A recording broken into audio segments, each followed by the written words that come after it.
Welcome back to Bash Bros in episode 48 of Notorious Pro Wrestling, the TEW Let's Play series, where we find out what exactly would happen if Conor McGregor started his own wrestling promotion. Last time you guys were here was the go home show for the We Rise pay-per-view, and it looked a little something like this. Came in with a 51 due to a not particularly good main event in Viper defeating Martina. Match of the night was Kings of the North versus Grizzly Young Vets with a 54, and then Sonigo defeated James Storm in a P12 tournament match for a 51. In terms of company news, there isn't really much. We've just been getting along with it. World news, however, only things I kind of want to do is there's been a couple of European and UK shows happening just before our pay-per-view tonight, so I kind of want to take a look at them to see where we're stacking up in terms of show ratings. So the first one here is WXW, the German? Yeah, they're German. Yeah, West Side. Yeah, they're German. German company who had their Back to the Roots pay-per-view, and Walter was on it, so you know it's probably going to be awesome. 69, goddamn 69, Jesus, that's good. I knew it'd be good. Did not know it'd be that good. Just shy of 70 in green, huh? Anyway, so taking a look at it, so the matches themselves, there were some stinkers. So the Rotation versus Levanil, 39. Baby Allison versus Stephanie Mays, 38. And then you kind of get into the ballpark of where we've been kind of doing. Alpha Female versus Kira Chimera, and Audrey Bride and Moxie. Oliver Carter versus Tristan Archer. Really the only thing that makes it look like, that really kind of boosted it, was the Walter match, if I'm being honest. Yeah, Walter had an 84 ads. So Walter had an 84 and everything. Like, I think that just propped up the rest of the pay-per-view. If you take that away, I would reckon that pay-per-view is going to be a probably a 50, a 53. About low 50s, I would reckon that pay-per-view would be. It was just the main event really propped it up. But it was still 69, so I don't think we'll be getting a 69. And then NXT UK had a taping, so take a look at that. So this had Joseph Connors and Pretty Deadly defeating Levi Moore and The Hunt at a 46.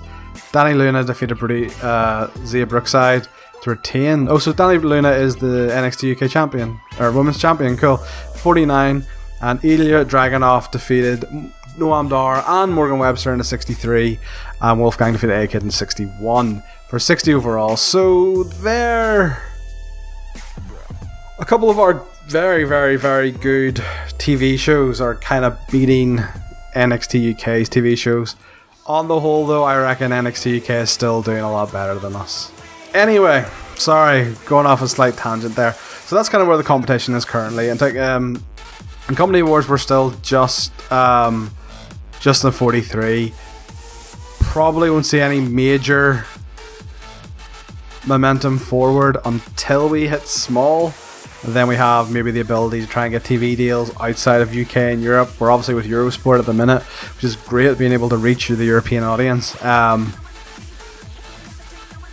But that being said, we maybe need to start reaching out to like the likes of America, to the Oceania area, you know, Australia and all. Anywhere that speaks English, we need to start reaching out to try and increase our overall presence in the world. As per usual with our pay-per-views, I am going to now run through the match card and the storylines leading into each individual match. Grado is a wee bit of a shit stir at the minute. He has been trying to get a female talent on board for the Grado Talent Agency.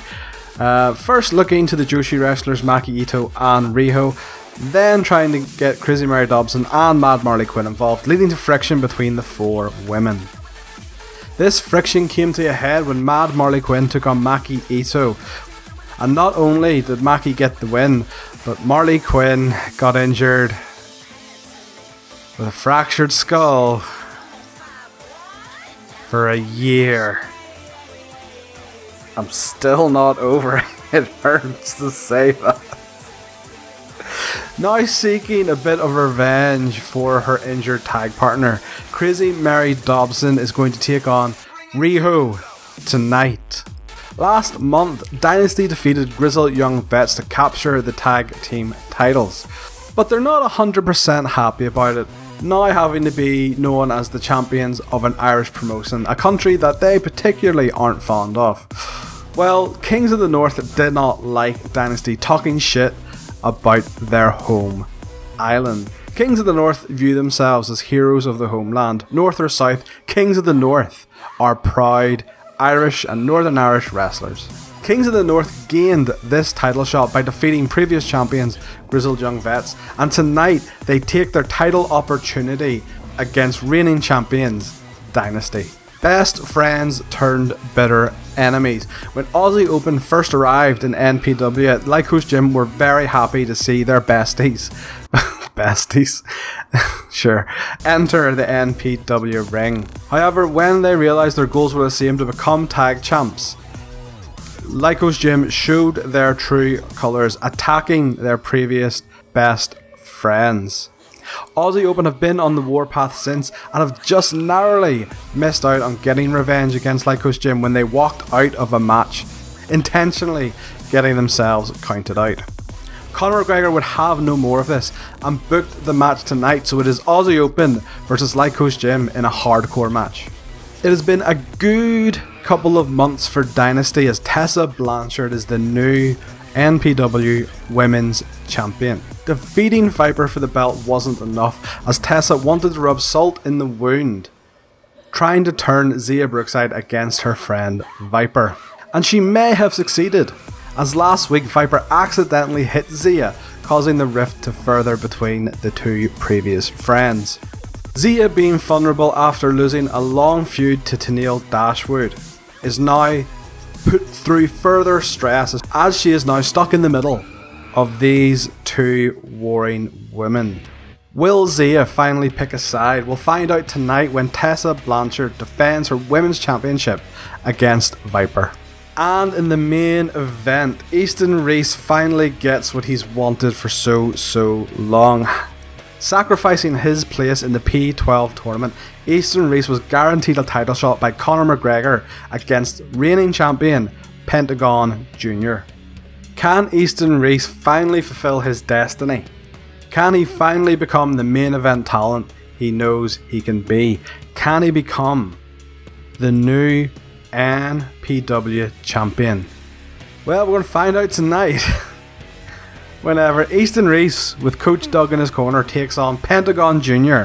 with Jake the Snake Roberts in his corner for the Notorious Pro Wrestling Championship. That is the card. I might throw in a couple of more P12 matches, maybe one on the pre-show and maybe one on the main card. But yes, other than that, that is it, guys. Not only that, Conor McGregor is going to announce the replacement for Easton Reese's spot in the P12 tonight. Eagle-eyed viewers probably have already seen it. But, you know, shh, don't tell anyone. Guys, all the talking is set to the side for now. It's time to book the We Rise 2022 pay-per-view. And we are back. That is a long list of things, isn't it? So yeah, we obviously have a lot of matches and also then a lot of angles. 2 or 3 matches here that wasn't on the card rundown. So we have Zia Brookside versus Nicole Matthews. That is just to give Zia a wee bit of momentum, as she's obviously in the forefront of this Tessa versus Viper feud, and she's obviously going to be playing a big factor going forward in that. Also then we have Ace Austin versus Will Hobbs. You'll probably see there's only 12 minutes. I will explain why when I get into it. This is a match in the P12. You'll see. You will see. And then the other match is segment 5 there, which is Mandrews versus Stevie Boy, which is just a random P12 match to put in there to beef the card up. Plus, Mandrews can go. Mandrews can go. But yeah, that really is everything. So, let's start the show. In a pre-show match that had fantastic heat and good wrestling, Zia Brookside defeated Nicole Matthews in 15 minutes for the Iconoclasm. Zia had a 40, which is not great. And Nicole had a 45, which is okay. So Nicole Matthews actually pulled a good match out of Zia Brookside there. Which is weird to think. Again, I think Zia, I'm going to stick with her. I'll keep using her and I'll keep using her. She has to get good at some point. She has to. Please, God. Moving on. So, in a backstage promo, Jake the Snake Roberts is cutting a promo. He's just, he's hyping the main event between Easton Reese and Pentagon. He's holding the belt because he doesn't allow Pentagon to hold it. And then he wants to use his hands, to get his point across, with hand movements. And he hands the belt to Sonico, not Penta, so he can use his hands as a gesture. Just again, playing those mind games on Penta to really fuck him off. But again, it can almost be conceived as, I just didn't know who was behind me, I just handed the belt to whoever was there. But he knows fine rightly handed it to Sonico. And again, it plays on the idea of he's treated Sonico so badly, and now that he's given Sonico that little bit of respect, Sonico is going to start being a bit more loyal to Jake than he has been before. Again, just causing melodrama. It's num num num. Fucking love melodrama. 55 segment with Jake and Penta doing a lot of the talking there. So yes, the pre-show main event, Ace Austin versus Will Hobbs. So we'll do the breakdown and then I'll tell you kind of my envisionment of this. So Ace Austin defeated Will Hobbs with rope leverage. Sure, whatever. Ace had a 55, Will had a 49, 52 rated match, and I put it as like 10 minutes, which is mental. So these two do not fight during this, I suppose is the best way to describe it. They know, obviously, that they have to wrestle. So what they do is they really play it off as if it is a very much as we know, wrestling is all staged, we know that, but they really play into the fact of stage. So like, Ace will do a headlock, but it's really exaggerated and there's still clearly a ton of room between his arm and Will's head, And then when he clothesline, Hobb will clothesline Ace, but it'll be a really weak clothesline, but Ace will oversell it like mad, Really, really playing into the fact that these two don't want to wrestle each other, just they're putting on a show just to kind of get the match over with. I saw something similarly done in OTT recently with Be Cool and his partner, whose name's escaping me at the minute. But Be Cool came out before the match and was like, we're going to have, for the first time ever, a staged wrestling match. And then went on to proceed to describe what happened in the match, and they did it move for move, and it was hilarious, and people really got into it. Similar thing with this, so I had to put it through as a match for it to count in the P12, but these guys did not wrestle, they just put on a show, quote unquote. And at the end of the match, Ace just gives Will a bunch of money. He is obviously already paying him as a bodyguard, so he gives him a bonus to let Ace beat him in the P12. So that's kind of what I envisioned for that. I had to put through as a match, but this was definitely not a match. On to the main show! So, in a bout that had fantastic heat and great wrestling, Mary Dobson defeated Riho in 1520 following a botched interference from Maki Ito. Mary had a 50, Riho had a 50, and dropped down to a 48 due to it being a bit short, so it wasn't viewed as important. Good performance from both women. Yeah, so obviously Maki Ito would inadvertently cost Riho the match just by being at ringside and maybe distracts her by accident, something like that. Post-match, Riho pushes Maki away and then walks away from her. Again, just adding to this kind of divide that's now coming between Riho and Maki. If it hasn't become evident yet, Riho is going to be the one who joins GTA. Maki doesn't need the manager boost from Grado, she is already very charismatic. Riho, on the other hand, doesn't speak English, and her charisma and mic skills are all very low, so Grado will help boost her up. But this storyline is far from over. Say Riho and Maki, and even Maiko, will get involved a wee bit. Again, this is not a heel turn, this is just frustration between two friends. 67, because again, Maki is very, very good. Next up, promo backstage. Jen is interviewing Kings of the North. They're saying they are not doing this to be champions, they're doing this to defend their home, they're doing this to defend Ireland. 38, neither of them are particularly good on the mic. I know that. Right, and now this is actually going to be their face turn now, this promo, so 4 segments, yeah. So Bonesaw is turning face, and he's debuting the Big Strong Da gimmick. And Big Strong Da got great, so he gets a large boost of menace during Yeah, that's grand. Big strong. Yeah, big strong da, you know. And he gets a bonus when he is... Yeah, so he can't do comedy now, but he gets a bonus for dominant. And the turn was a success. Right, Damien now. So the game has continuously told me not to change him. Now, I don't know how it'll go. He's not changing his gimmick. His King of the North gimmick is legendary, so I didn't want to touch that. He's down as 100% heal, but like it doesn't necessarily mean this won't work. But we'll see. Turn babyface. It worked! Yes, bitch! So there we go. So yes, Kings of the North are my face now. I'm happy enough with that. I think I will get more used to them being faces at the minute. So the match itself, and about to have fantastic heat and great wrestling, Dynasty defeated Kings of the North in 20 minutes when Davey Boy pinned Bonesaw following an interference from Tessa Blanchard. This is defense number 1 for Dynasty. Damien had a 46, which is not great for Damien. That's a bit of a letdown. Bones had a 56, which is awesome. Davey had a 52, which is good, and Joe had a 55, which is good. Overall a 55, which is a good result. Next up, in a P12 bout, Mark Andrews defeated Stevie Boy in 15 minutes with the shooting star press. Mark Andrews had a 60, Stevie Boy had a 42, overall 52, which is good. Stevie, wee bit low for him. Usually he's a bit mid to high 40s, but Mark Andrews got a good match out of him regardless.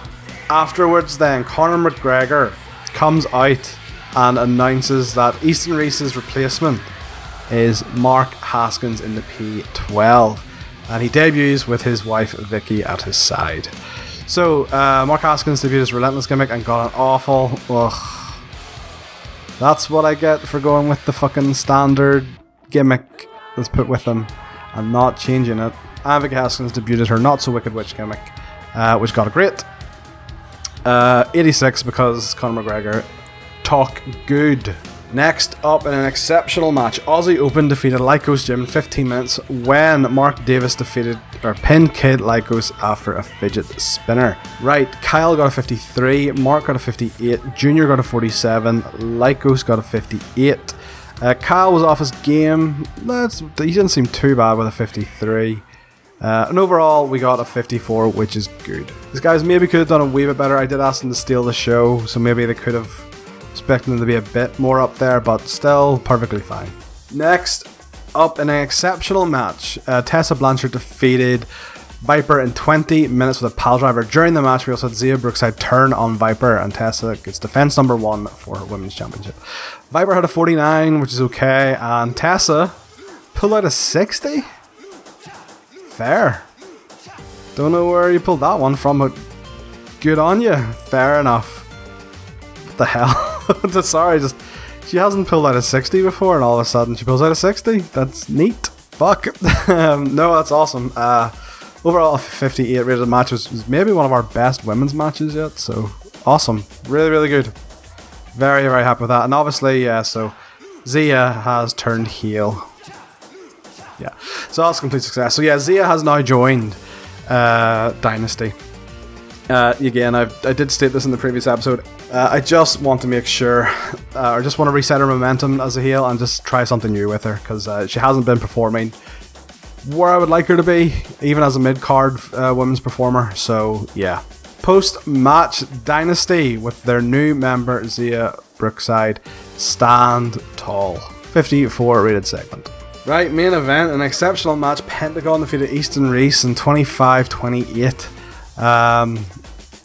Making it defense number 5 for Penta. 44 from Easton Reese and 62 from Penta. Easton, Jesus man, you couldn't have done a 50. All in all, 57. Not great. It's not great. I like it. It's fine for TV, but I do want more from my pay-per-views. I do want more from my pay-per-view main events. Post-match, Easton Reese is in the ring. Disappointed he's lost. Doug comes over to console him, you know, grand. Then Easton Reese attacks Doug Williams. He grabs him, nails him with his finisher, just beats the shit out of him. Till Conor McGregor, Chris Hero, James Storm, Portia Perez, and Manami Toyota come out and stop the attack. Doug's left there in a heap. The guys are checking on him, and Easton storms to the back. 87 segment. So yeah, guys, this is the end of the Coach Doug storyline. We tried, like I said, we did try with Easton to try turn him face and maybe push him. It just didn't work. So I thought the best scenario was to split them up. So Doug could probably stick around as a manager. He'll maybe go back to Rhodesia for a while, maybe have a big comeback and bring a new talent in with him to face Easton. Easton will go back to being a heel now. Probably just be a solid mid-card heel for us. He just can't seem to break. Like a 44 in the main event of a pay-per-view.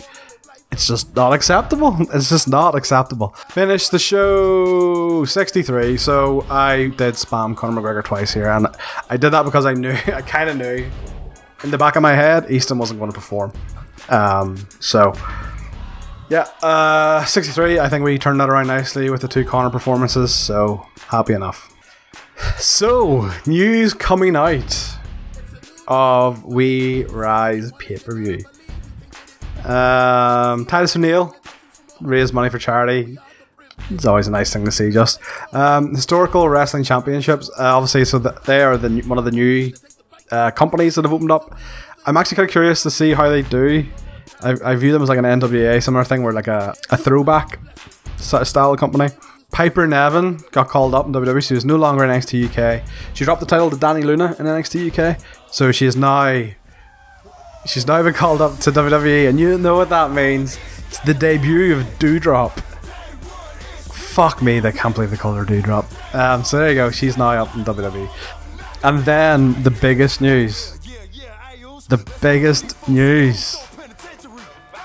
We are small. Yes! Oh, we finally reached small. A full month after the end of the year. I really thought we would do it last year, but finally we have reached small size. It took us a year and a month to reach small. Okay, so what does that mean? So for me, that means we'll obviously look at kind of TV deals and stuff. Maybe trying to get additional ones on top of Eurosport to try and broaden our horizons. So maybe try and find something for America, try and find something for the Australian area. So yeah, look at TV deals. We're going to open a dojo, which I'll probably do in the next couple of episodes. Yeah. On top of that, maybe look at increasing Wanted to 1.5 hours. That would help me with some of the timing issues I've been having to force things onto the pre-show. But yes, finally, guys, we hit small. I was not expecting to hit small at this pay-per-view. Yeah, dude. Fuck yes! So, yeah, all those to look forward to now that we're small size. But yes, that is it for another week. Next time you'll be back, it'll be for the Fallout show of the We Rise pay-per-view, where we will take a look at storylines going forward for the next 4 weeks. If you did enjoy this, please do subscribe to the channel and leave a like, and you can see not only just more Notorious Pro Wrestling, but all the other shows that we have for you here on the Bash Bros channel. With all that being said, I will see you next time on Bash Bros.